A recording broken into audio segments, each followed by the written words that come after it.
Today I'm showing you how I turned my iPhone into an absolute productivity machine. I've minimized my screen time, fixed my brain rot, and even added some things that I think are cool and useful. We all struggle with brain rotting, scrolling throughout the day, so by the end of this video, you should have your attention span a little bit fixed. So starting off with the home screen, I keep this very simple. In fact, I see so many guys on YouTube who have like these crazy things on their homepage. On the top, I just have the weather, obviously the time. The bottom left has my Whoop stats, my calories, resting heart rate. Right next to that, I have the battery widget. And then right next to that, I have GPT in case I want to launch a quick conversation. It's nice just being able to pull out my phone and go quickly to that. I'm not gonna lie, sometimes that's like the only thing that I talk to throughout the day. For the bottom widgets, I have the standard flashlight and the camera. I don't do too much with this. I know some people like to launch certain apps.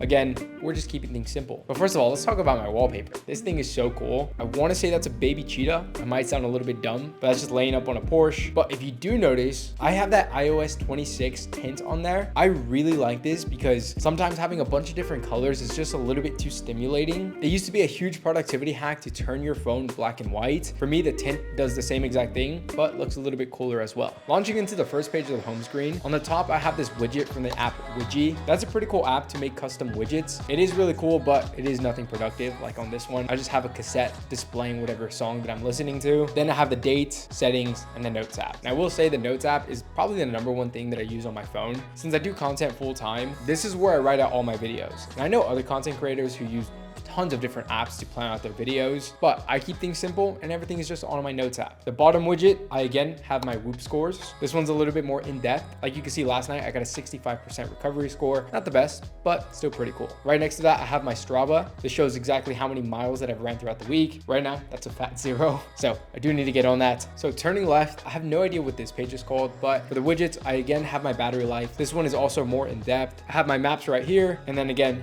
GPT. Very simple, but one thing that I love to do on my phone setup is having pages for certain things. These pages have just been random things if I'm being honest, but for example, my next page is all about productivity. I like having everything in one place and I don't have to scramble for other things. So that's the number one tip that I can give you for setting up your phone is have everything you need in one place in certain sections. So let's go over what I have on my productivity section. On the top, I have my Gmail. I have no idea why this is glitched out, but this is going to display. Right next to it, I have YouTube. Obviously isn't a productivity thing, but it does make sense for me since I do YouTube full time. And right next to it, I have the YouTube Studio. One thing that I learned recently is you can put secondary security on certain apps. So if I launch the YouTube Studio, it's going to ask for my Face ID again. So if I hand off my phone to a friend, they can't access that unless they know my password, which is kind of nice to have because that shows how much I made on AdSense and a bunch of other things. And obviously, I don't want people pocket watching me. Right below it, I have Notion. Everybody swears up and down my Notion. I do use it, but not as much as other people. And of course, ChatGPT. I heard someone that I very heavily respect say that if you're not using ChatGPT, you are going to fall behind. Or a second quote that I heard, AI is not going to replace your job, but someone using AI will. So I'm still working this into my workflow, but so far it's been pretty cool. Another AI app that I like is Otter. If I have any audio recording, I could plug this into Otter and it'll just transcribe everything very quickly,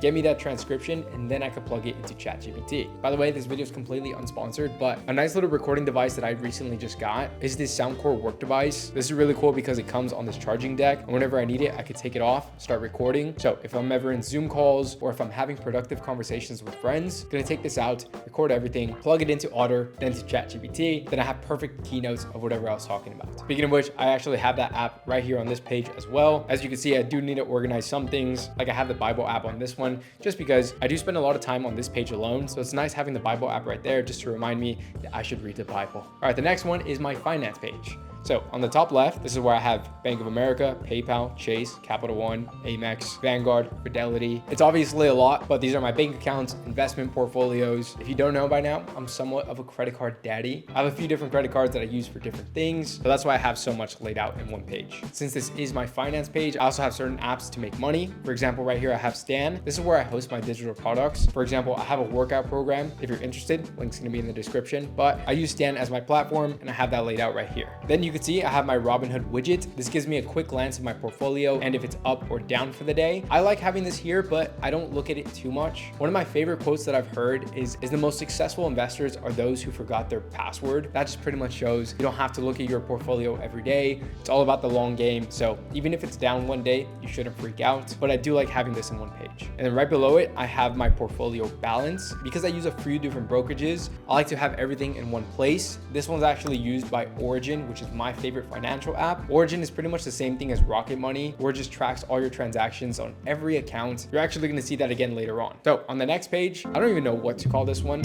On the top left, I have my Actions app. This is my favorite productivity app. This is where I write my to-do list every single morning, but it's pretty much the same thing. Things like working on YouTube, ideation, coursework. And for example, I have Thomas Sowell on here. I've been meaning to go buy a Thomas Sowell book for economics. If you don't know, I didn't go to college, but I still love learning, especially about things like economics. Then below, again, using Origin, I have exactly how much I spent of this month, as well as my monthly budget. Everything's going to be blurred out, obviously. Again, don't want you guys pocket watching me, but it just makes sure that I'm falling in line with my budget. So rent pretty much stays the same, but gas, subscriptions, software, I try to track all my transactions. So having everything in one quick glance is a game changer, just to make sure that I'm not slipping up and spending more money than I should. This next page is also a little bit more random as well. This is my upcoming flights. As you can tell, don't have anything booked yet. On the right, I have the Uber app. That's kind of nice to have just because I do call a lot of Ubers whenever I'm traveling. So it's nice to see the ETA, or in a few quick buttons, I can call an Uber and go wherever I need. I also keep my social apps here as well. I also have a VPN widget. I love to work at coffee shops or any place that has free Wi-Fi, but I will never connect to public Wi-Fi if I don't have a VPN.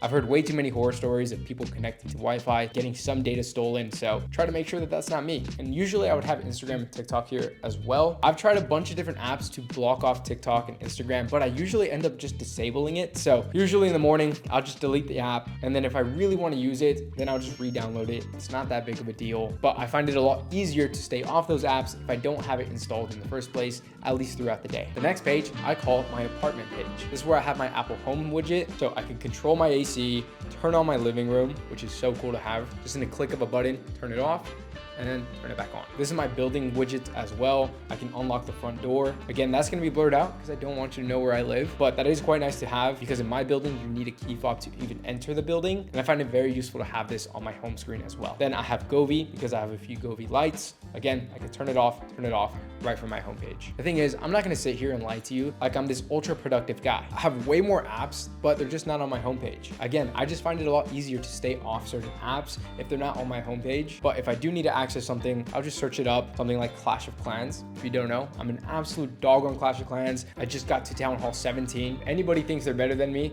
let me know what Town Hall you are. And one huge tip I can give you to making your phone more productive is minimizing the notifications. Like I said, I have Instagram and TikTok deleted most of the day, but if I do have it on here, I'm still gonna disable notifications as well. Every app just wants to send you notifications. I find that so frustrating. So I cannot stand when something random like DoorDash is sending you a notification to purchase something. And that is also a very quick way to just distract yourself. So now, like I said, most of the time I don't like color, but I do have a complete other setting to add color onto my phone. Just the switch is so jarring. This has all the color and my widgets look way different. It obviously looks so much cooler with the color, but I actually consider this my weekend homepage. If I'm not gonna be doing any work, I do prefer the color, but having everything bland, you are less likely to be drawn to certain things. Again, boys, just keep things simple and you should be able to fix your attention span. Now, since my phone is part of my everyday carry, if you want to see a video talking about my entire everyday carry, and here's a video to show you exactly that.